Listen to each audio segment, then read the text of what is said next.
She walked into America's banks claiming a fortune she did not have, secured by a father who never knew she existed. The man was Andrew Carnegie.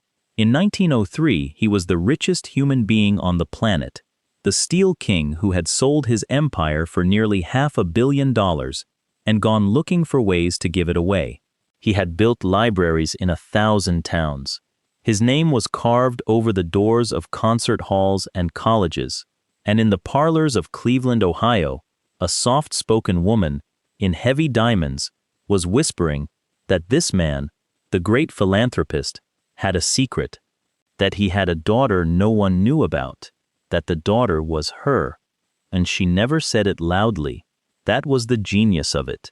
She let it slip, the way a careful woman lets slip something she has sworn to keep quiet, and then she begged you not to repeat it. She told bankers she carried $7 million in promissory notes signed in Carnegie's own hand, locked away where no one could touch them, and that on the day the old man died, she would inherit hundreds of millions more. The notes, she said, were proof.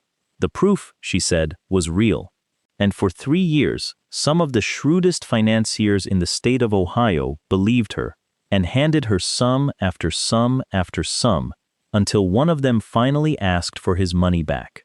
Her name was Cassie Chadwick, except that it wasn't, and the fortune was a lie, and the father who was supposed to guarantee it had never heard of her in his life. This is the story of how a railroad worker's daughter from a small town in Canada talked the American banking system out of a fortune using nothing but a famous name, a forged signature, and the one thing the Gilded Age could never resist: how the scheme worked, how long it lasted, and what happened the day the great Andrew Carnegie walked into a Cleveland courtroom to look the woman who had spent his name into bankruptcy in the eye. She was born, Elizabeth Bigley, in October of 1857 in the farm country of southern Ontario, near a place called Eastwood, not far from the town of Woodstock. Her father, Daniel, worked the railroad as a section hand, the kind of job that put food on the table and not much else. There were 8 children. The family was respectable and poor was exactly the life young Elizabeth could not stand. The trouble started early. By her teens, she had a reputation in the district, and not a flattering one. Neighbors said she lived in a world of her own invention, a world where the Bigleys were grander than they were, and Elizabeth was grander than all of them. When she was around 16, the story goes, she walked into a local shop with a letter she had written herself, a letter announcing that an uncle in England had died and left her a fortune, and she tried to borrow against money that did not exist. It would become the pattern of her entire life. She had found, very young, the trick she would never stop using. People will give you almost anything if they believe there is more behind you than there really is. By 1879, she was in Woodstock, arrested over forged promissory notes, carrying calling cards that read, in print, Miss Bigley, heiress to $15,000. She was put on trial. Her lawyers argued she was not in her right mind, that she genuinely could not tell the difference between her fantasies and the truth, and a jury let her go. Whether she believed her own stories or simply knew how useful they were, no one could ever quite decide. It is one of the few real mysteries about her, and it followed her to the grave. She crossed into the United States, and the inventions multiplied. In Cleveland, she became Madame Lydia de Vere, a clairvoyant who told fortunes for paying customers, which is to say, she made her living convincing strangers she could see what they could not. There were marriages, several of them, some lasting only days, each one tangled up with money that appeared and disappeared. In 1889, the law finally caught up to her. She was convicted of forgery in Ohio and sent to prison, and she might have ended there as a minor swindler, a footnote, a name in a county ledger. She was paroled in 1893, and then she made the leap that would put her in the history books. She set herself up again in Cleveland as a respectable widow, Mrs. Cassie Hoover, and in 1897 she married a man named Leroy Chadwick. Dr. Leroy Chadwick was a physician from an old and comfortable family, a widower, and he lived on Euclid Avenue. To understand what that address meant, you have to understand the city. In that era, the grand stretch of Euclid Avenue was known across the country as Millionaire's Row, a corridor of mansions and carriage houses where Cleveland kept its oil money and its banking money and its railroad money. John D. Rockefeller had lived on that street. To marry onto Euclid Avenue was to be welcomed, overnight, into the inner circle of the city's wealth. And that is the first thing to understand about how the con worked. Before she ever spoke Carnegie's name, Cassie Chadwick had already done the hardest part. She had made herself look like she belonged. The bankers who would later hand her their depositors' money did not lend to a stranger off the street. They lent to the wife of Dr. Chadwick of Euclid Avenue, a woman who entertained well, who wore real diamonds, who moved through their world as if she had always been in it. The setting did half the lying for her.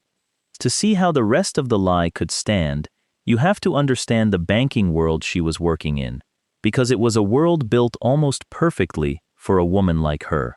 This was the United States before there was a Federal Reserve. There would be no central bank in America until 1914. The money system of 1903 was a patchwork of thousands of separate banks, national banks and state banks, each holding its own reserves, each largely answering to itself. There was no deposit insurance. If a bank lost your savings were simply gone.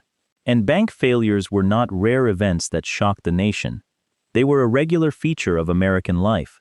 Panics swept the country every decade or two, and a run on a bank, a sudden crowd of frightened depositors demanding their cash all at once, was something every banker of the era lived in quiet fear of. Within a few years of this very story, in 1907, the whole country would be shaken by exactly that kind of panic, the crisis that finally pushed America to build a central bank at last. On paper, there were rules meant to prevent the kind of disaster Cassie Chadwick was about to cause. National banks were supposed to limit how much they could lend to any single borrower, precisely so that no one customer could sink the whole institution. But rules on paper are only as strong as the men enforcing them, and banking in that age ran on something the rules could not measure. It ran on reputation, on who you were, who your husband was, what street you lived on, whose name stood behind you. A banker did not pull a credit report, because there was nothing of the sort to pull. He looked you in the eye, he weighed your standing in society, and he made a judgment about your character. Status was the collateral. And status was the one thing Cassie Chadwick could manufacture out of thin air. Now she needed a fortune to explain the diamonds.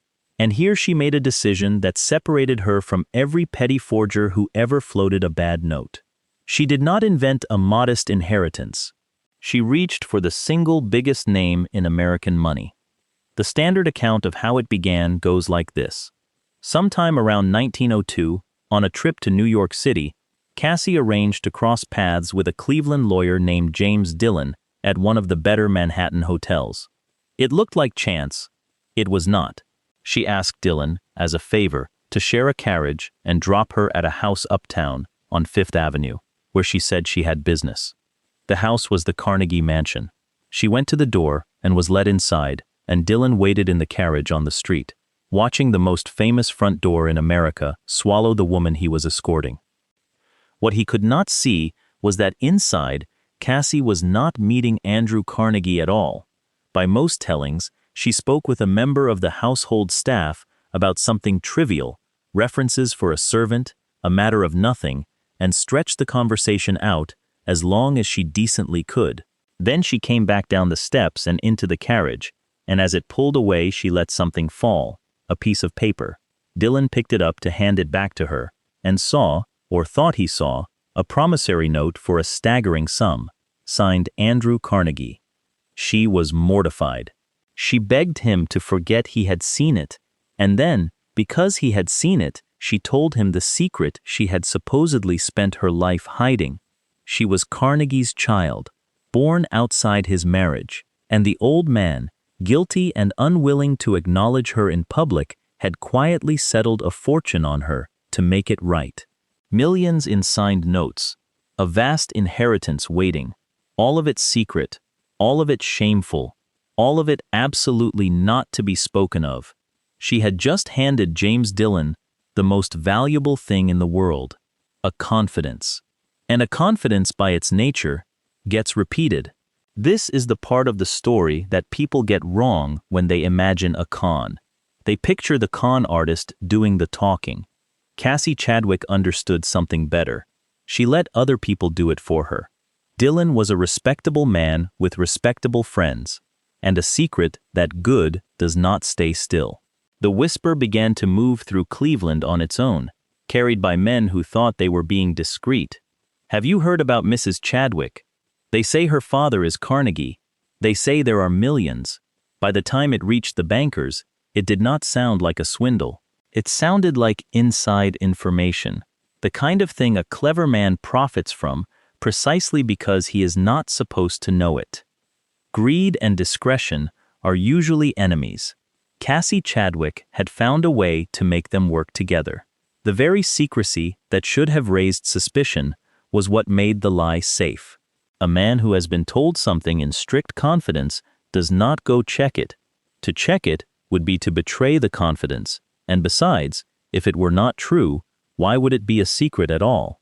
With the rumor doing its quiet work, she built the second pillar of the scheme, the physical proof. She assembled a package of documents, promissory notes and securities, all of it forged, all of it bearing Carnegie's name and signature. And she took that package to one of Cleveland's respected institutions, the Wade Park Banking Company, and arranged to leave it there in safekeeping with the bank's secretary and treasurer, a man named Ira Reynolds. Now watch the move, because it is beautiful and it is poison. She did not ask Reynolds to lend her money against the notes. She asked him only to hold them, and to give her a receipt, acknowledging that he was holding them in trust on her behalf. A receipt for documents he had taken in, but, by all accounts, never truly examined.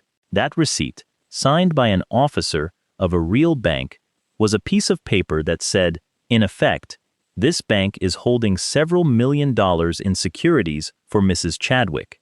It said nothing about whether the securities were genuine, but it did not have to.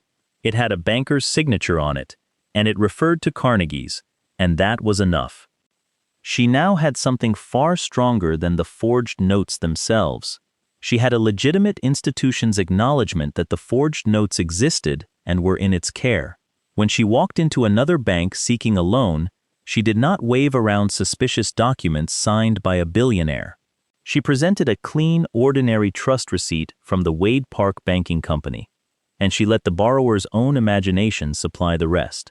Ira Reynolds, for his trouble, would later be drawn so deep into her affairs that he reportedly lent her much of his personal fortune. He believed, like everyone else, that he was standing next to something real. And so the borrowing began, and it was enormous.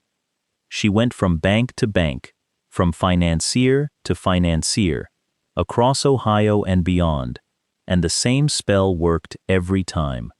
The wife of Dr. Chadwick, holder of Carnegie's secret millions, needed a temporary loan, a bridge until the inheritance came through, and she was willing to pay handsomely for the accommodation.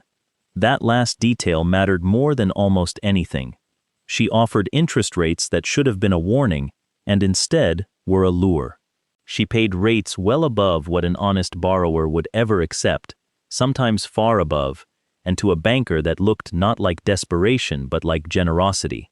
Here was a woman so rich, so certain of the fortune behind her, that a steep interest rate meant nothing to her. Why would she haggle over a few points when Carnegie's hundreds of millions were waiting? The very recklessness of the terms made the wealth feel real. It also did something quieter and more dangerous. The high interest kept the early lenders happy. Money came in from a new bank, and some of it went straight back out to pay a previous one, on time, in full, with that fat interest attached. To each banker she dealt with, Cassie Chadwick looked like the best customer he had ever had. She borrowed large, she paid promptly, She paid more than she had to. A man like that does not get questioned. He gets offered more. It was, in everything but name, the structure that a later century would call a Ponzi scheme, except that Cassie Chadwick was running it years before Charles Ponzi gave it his name, and she was running it on a single borrowed identity that none of her victims dared to verify. The biggest of those victims sat in a small college town southwest of Cleveland. Oberlin, Ohio, was best known for its college, a serious and high-minded place, and the town's money ran through the Citizens National Bank of Oberlin. Its president was a man named Charles Beckwith, an older banker near the end of a long and respectable career, and when Cassie Chadwick came to him with the Carnegie story, Charles Beckwith did not just believe it. He fell for it completely. He lent her the bank's money in great quantities. Accounts of the exact figures differ, but the sums attached to him run into the hundreds of thousands of dollars, an extraordinary amount for a small national bank in a small town in that day, far more than any prudent banker should ever have placed in the hands of one borrower. And then Beckwith did the thing that turned a bad loan into a catastrophe. He began lending her his own money too, his personal savings, on top of the bank's. He had stopped seeing a customer. He was seeing the inside track to the Carnegie fortune, and he wanted to be on it.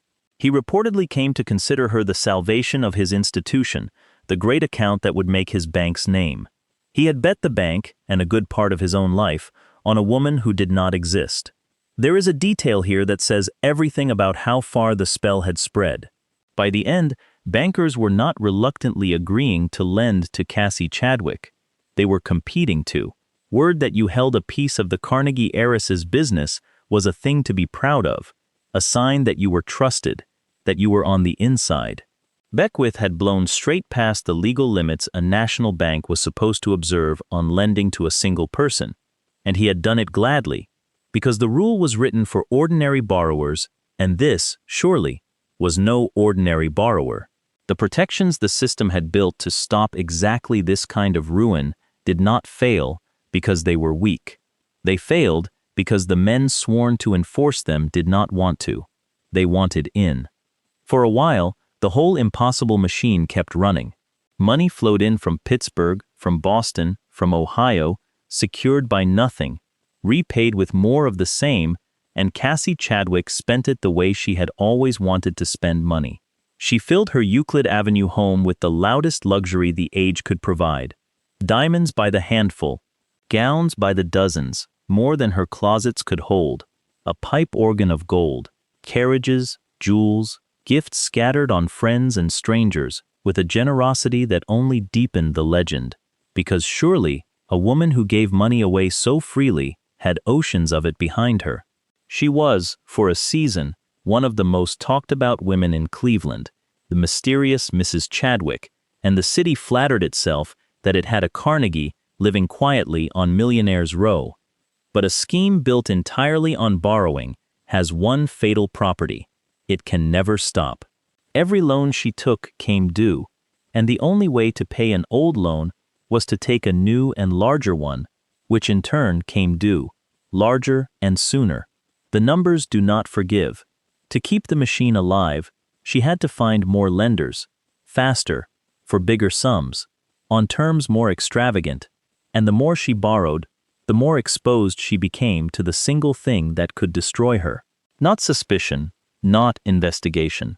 Just one creditor, on one ordinary day, deciding he wanted his money back, and refusing to be soothed. That creditor turned out to be a banker from Massachusetts named Herbert Newton. Newton was from the Boston area, a man of business who had lent Cassie Chadwick a substantial sum, in the neighborhood of $100,000 of combined business and personal funds, and had taken in return one of her promissory notes for an even larger amount, well over $100,000, at the kind of inflated interest that had reeled in everyone before him. For a time he was happy. Then he began to listen, the way creditors eventually do, and what he heard unsettled him. He was not her only lender. He was one of many. The Carnegie heiress, who was supposedly drowning in money, seemed to be borrowing from every direction at once, and the inheritance that was always just about to arrive never quite arrived. In November of 1904, Herbert Newton stopped waiting. He demanded repayment, and when the money did not come, he did the thing none of her victims had been willing to do. He took her to court, in public, in the open, and filed suit to collect what he was owed. The moment that lawsuit hit the record, the secret was no longer a secret. It was news, and the press fell on it like wolves. The newspapers of 1904 lived for exactly this story: a society woman, a hidden fortune, the richest man in America, a courtroom. Reporters started pulling the thread, and the thread came apart in their hands. They went to the source. They asked Andrew Carnegie. Carnegie's answer ended everything in a sentence. He had no daughter named Cassie Chadwick. He had never met her. He had never given her a note, a security, or a dollar. As he reportedly put it, he had not signed a promissory note of any kind in some 30 years, because a man of his position simply did not do business that way. The foundation under the entire scheme, the famous father, the famous signature, the famous fortune, was revealed to be nothing at all. There had never been anything behind Cassie Chadwick but the willingness of greedy men to believe there was. What happened next happened fast, and it happened to the people who had trusted her. The news that the Carnegie notes were worthless tore through Ohio, and it reached the small town of Oberlin like a death sentence. Depositors at the Citizens National Bank of Oberlin understood at once what their president had done with their money, and they did what frightened people have always done. They ran for the doors. A run on a bank in that era was a physical thing, a crowd in the street, a line at the window, every customer demanding their savings in cash at the same moment, and no bank on earth keeps enough cash on hand to pay everyone at once. The Citizens National Bank of Oberlin had poured its reserves into a fiction. When the depositors came for what was theirs, it was not there. The bank collapsed and shut its doors. A whole town's savings, the careful money of farmers and shopkeepers and college families, was caught in the wreckage of a lie told by a woman most of them had never met. Charles Beckwith, the trusting president, was ruined along with his bank. The institution he had spent his career building was destroyed, and the personal fortune he had thrown after the bank's money was gone with it. He had wanted to be close to Carnegie's millions. He died not long after, a broken man, and the salvation he thought he had found turned out to be the thing that finished him. Cassie Chadwick was in New York City when it all came down. In December of 1904, the authorities found her at the Hotel Breslin in Manhattan and arrested her. When they took her in, the story goes, she was wearing a money belt holding a great deal of cash, more than $100,000 by some accounts, the last of the fortune that had never been a fortune. The woman who had borrowed millions on the strength of a father she invented was brought back to Cleveland to answer for it.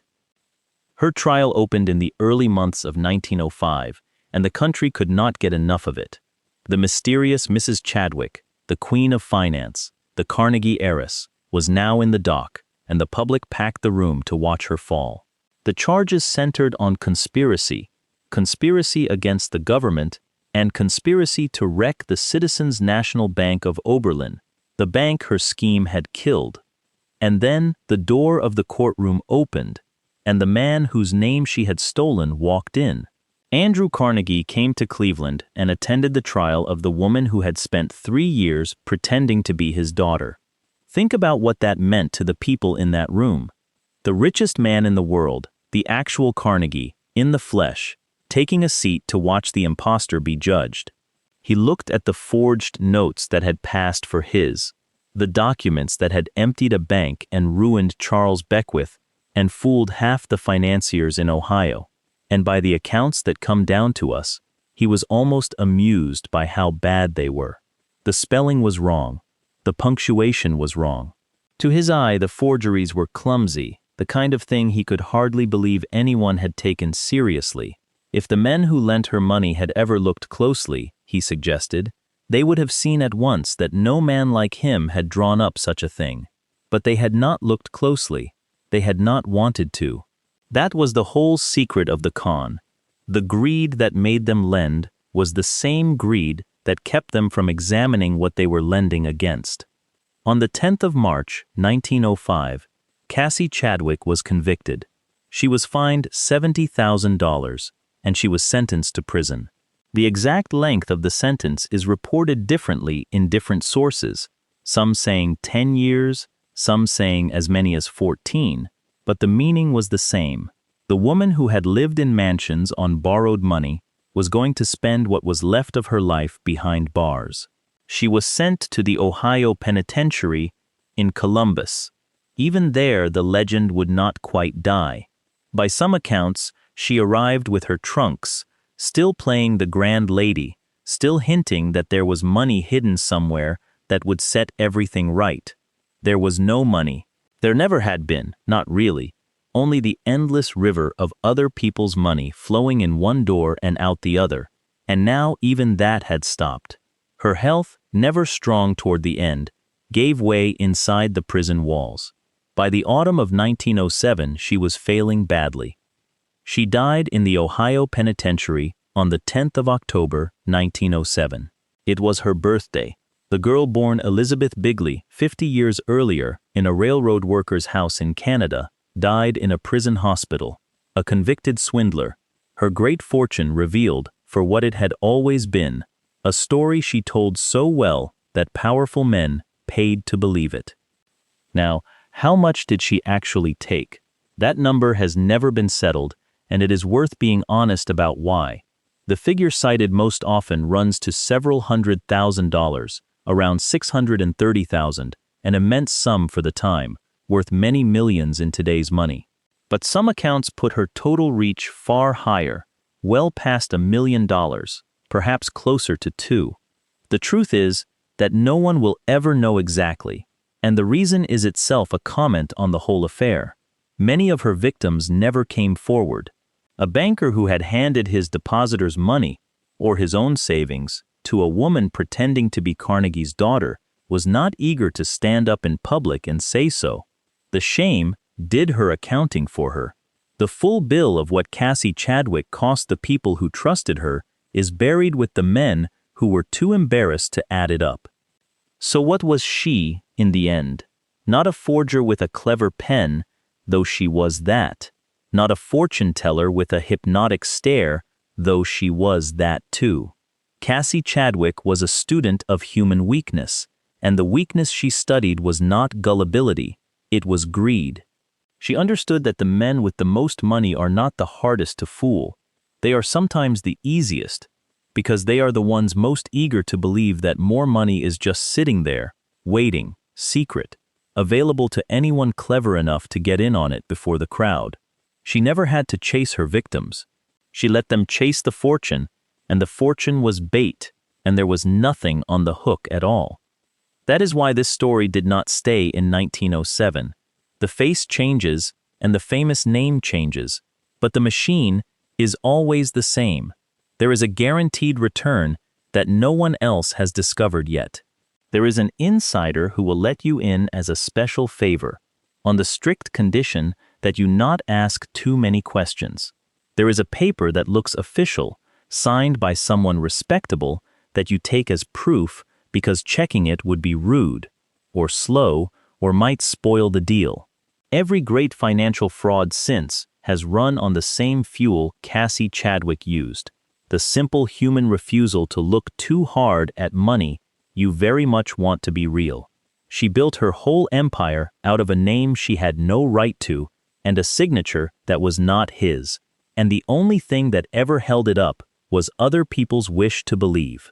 The next time someone offers you a return that is too good to question and asks you, gently, to keep it between the two of you, remember the woman who walked into America's banks on the strength of a father who never knew she existed. Remember that the people she ruined were not fools, they were experts. And remember that the most expensive words in the English language are still the ones we say to ourselves when we want something to be true. This time, it's different. This one is real. If you want more forgotten stories like this one, the true ones, history left in the dark, you know what to do.